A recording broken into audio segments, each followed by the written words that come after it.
This is my quick review of this garden statue, and what I really love about her, it's all of these little details. And we have had her for, I would say, over 3 years right now. And as you can see, there's already some wear and tear going on, but she still looks pretty good for being all year round outside for over 3 years.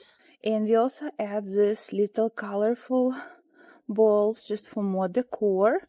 And I will show you that there still start happening some wear and tear, but after cleaning her thoroughly, she still looks beautiful and like new.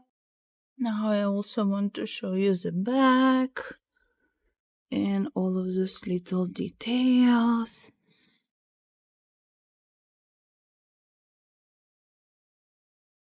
I also want to show you her face. Looks very beautiful.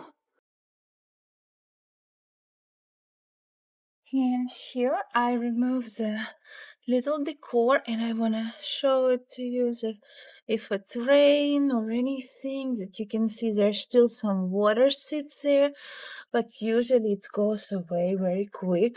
You can see there's some water right there, but it usually evaporates pretty quick. And it looks really peaceful and beautiful in my garden. I really love it and I highly recommend to check it out. Thanks for watching.